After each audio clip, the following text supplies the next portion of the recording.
The offensive line is, in my first-hand experience, probably the second most important position. Without an offensive line, you are literally nothing as a team. And a lot of people just kind of look past them because they're not the flashiest people in the world, but they are so incredibly important, it's not even funny. So what I want to do today is I want to take the best offensive line and the worst running back in the game versus the worst offensive line and the best running back. What do you guys think is going to happen? I'm very genuinely curious to hear your guys' suggestions down below. Let me know in the comment section. Drop a like in the video. Hit subscribe to the channel. We're on the road to 500K. We're literally on the road. We're almost at 425. We're at 400 2 weeks ago. So things have been amazing. I just want to say thank you guys all so much. I'm going to take you guys through the process as I figure out who the best O-line is. So the team that I believe has the best O-line, because I just thought I'd bring you guys along here, is the Cowboys. If you look at the right guard, their center, their left tackle, they're pretty much solid all the way through. Their only problem is they're a little weak at left. Oh, Jonathan Cooper, Travis Frederick, Zach Markin. Actually, I don't know. I know the Titans aren't. I know the Raiders have one of the better ones in the league. They have one of the most expensive. They have a huge, really expensive O-line. Hudson, Kitchen, Osmel. Okay, I don't think it would be them. The Rams look decent. I'm gonna go on Bleacher Report. I'm gonna Google best O-line in the league, and whichever O-line it gives me, we will take, because I think the Titans, my favorite team, oh wow, they're definitely not there. Okay, I'm gonna go figure this out. I'll see you guys in a minute. Make sure to do so. Hit subscribe, turn that little bell on the side. That'll make sure you're notified of all of my new videos, and I'm gonna be shouting out and showing on the screen 3 new subscribers every single video. Okay, so what I found is that the Eagles are the top group in the league. So I'm gonna say that they're the best just because they've been ranked the best the last 2 weeks. So they're looking really good. So now we need to just find the worst. I'm going to go to a team that you'd kind of expect. Not the Browns. The Browns definitely wouldn't have the work. I feel like the Broncos might be a little bit rough. No, they have an 82, 75. Oh, yeah, they're bad. The Broncos are definitely going to be up there in the running. The Bucks, though. The Bucks are also pretty terrible. The Cardinals. I'm going to go through a bunch of these teams, and then I'll see you guys after that. I feel like, oh, the Cardinals. Cardinals win. I'll give it to the Cardinals. The Cardinals literally left tackle, left guard, center, right guard. They are all awful. Completely all around. So I'm gonna go. Now I'm gonna take you guys through this process too, because this is just fun. You guys get to see exactly how I do these videos. I'm gonna go to halfback. The best halfback in the game. This is from a previous video. He does not count. So Le'Veon Bell is going to be going on the Arizona Cardinals. But funny enough, the worst 2 running backs that actually play on teams are both injured right now. So I gotta keep going up until we get to probably about 57. All of these guys seem to be free agents. Let's go. Okay. Tion Green is not injured. Okay, he is the guy we gotta get from the Lions. That'll work. He's not injured. Good to see, and makes things a little more simple. I was so shocked. I was like, are both these dudes actually injured? Okay, so Tion Green is going to be up first with the Eagles. We're going to try and run pretty much the same play for both of them. I'm going to be running an inside zone run. I just feel like it's the best. The competition is whoever gets 2 touchdowns from here first is the champion from the 30-yard line. We're going to be going up against just a nickel cover 2-man defense. It's probably the most simple sort of defense, so nothing crazy is gonna happen, and it just keeps things relatively fair. We're also on the toughest difficulty. No way, Tion Green. No way, Tion Green. Oh my gosh, he should not run 1. The worst guy with the worst case. So let me just show you guys why O-lines are so incredibly important. Running backs, they say, sometimes are like a dime a dozen. Look at this. Look at 65. Just dominates. Complete. That's Lane Johnson. He is a complete and total stud. Then you have 79. He is a stud too. All of these guys. These 3 are all at the point of attack. Boom. They're all pushed back a ton, leaving a wide open lane. He has only 1 guy to beat. He somehow breaks through that tackle though, because I believe even though he's the worst running back in the league, he has some pretty decent trucking stats. He breaks through that, keeps going. You get another block there from number 87, Brent Selleck, and he gets touched. So that's 1. He's 1 for 1. I want to show you guys though that I am indeed on the toughest difficulty. I believe I picked all Madden. Yes, it's all Madden difficult, so it's not like it's going to be super easy, but we'll definitely see if both of them get it really quick. It might be a problem with the challenge there. See what I mean? It's going to be more stuff like that. That's 2 attempts now. Attempt number 3. Let's see what we can do. Gotta look inside, gotta try and spin away from some people, but that first one may have just been a complete and total fluke with this guy.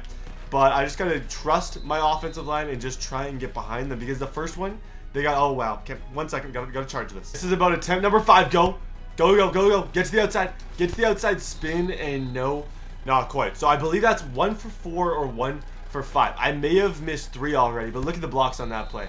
They're enough to get me 5 yards a pop on the toughest difficulty, which is, in my mind, really quite impressive.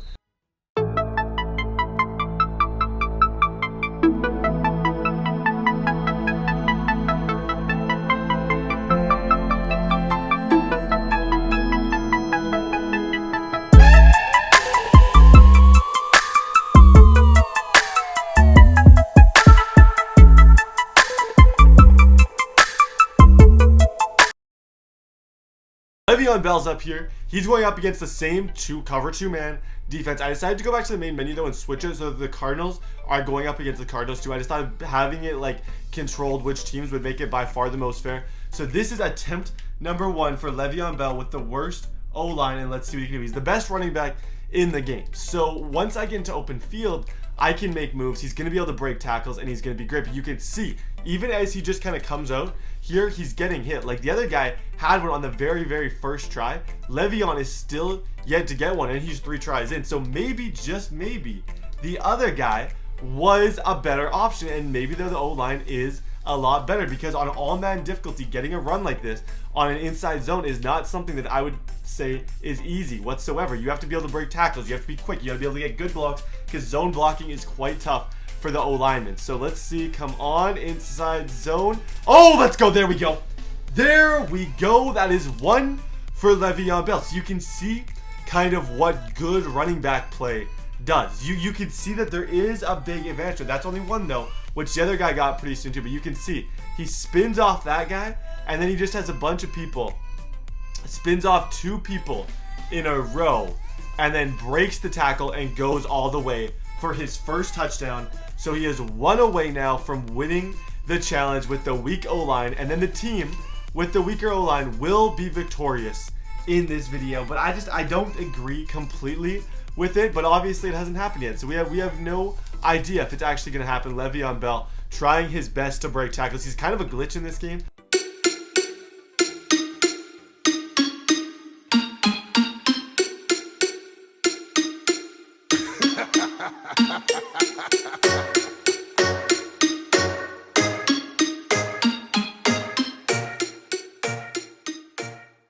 So I went out, I actually counted both people up to this point, and I did it so I got it to the point where this is actually the last attempt before we go to sudden death. This is where I stopped with the other guy. So Le'Veon Bell, last attempt and he cannot quite do it. So the sudden death overtime in this particular challenge is going to be going and respotting the ball on the 5-yard line. They each get 5 carries from the 5-yard line. Whoever gets more touchdowns is the champion. Le'Veon's up first, obviously, because he's here. So he gets the weak O-line, go inside, and he gets it on the first try. Okay, so he is 1 for 1 at this time. That first part was a pretty tough part of this challenge. Okay, second try, and he is now 2 for 2. So even with the weak O-line, Le'Veon Bell is able to use his acceleration and burst to get into the end zone on his first 2 attempts. Attempt number 3, he's trying to break tackles. He's somehow still on his feet. That is not going to happen, though. So he is now 2 for 3 at this point. Go inside. Let's go. Truck into the end zone. That's going to be it. We're going to have to look at that one. I believe he's in, though. He's 2 for 3. That could make him 3 for 4, which would give him a really, really good chance of getting the challenge. Is he in? Yes, I would say he is. I would say the ball has crossed the plane. Actually, I don't know if the ball ever did. Do you guys see what I'm talking about? See how the ball is right there? Actually, yeah, it is. If you look really closely, yeah, he did manage to cross the plane. So he's 3 for 4. Last attempt. Can he go 4 for 5? Le'Veon Bell into the end zone, and I believe he got that one too. That one's also going to be a replay / like video review, because that one was really, really close. Let's see, did he get it? Off his... He's down. Yeah, oh yeah, he's for sure in on that one. Le'Veon Bell goes 4 for 5. Let's go see what the other guy can do and if he can potentially tie this challenge. Okay, so here we go. The big finale of the video. Tion Green, 5 attempts with his beast O-line. That's 1 for 1. You see kind of what the O-line does? It's opening up some crazy holes inside. Okay, 1 for 1. Second attempt here, just got to follow the blocks. 2 for 2. He hasn't even been touched. He literally, I don't mean to say literally, but he literally has not been touched. 2 for 2 at this point. Let's see, 3 for 3. Still has yet to be touched. I think this proves that the O-line is more important. Let's see, attempt number 4 gets to the outside, and he is now 4 for 4. One more, and he wins the challenge against Le'Veon Bell. He just needs to get into the end zone on this play, and 5 for 5. So the O-line team wins the challenge. Kind of crazy, even with the worst running back, because in like the beginning part of this challenge, it was really weird because no one was breaking tackles, but here you can really see the pure dominance of like inside the trenches, how beautiful. Like Le'Veon Bell, he had to work for some of his. He didn't get touched once. He literally did not get touched once, which I think is really, really impressive. I just want to say thank you guys all so much for watching. If you guys really, make sure to drop a like down below, and I'll see you all next time.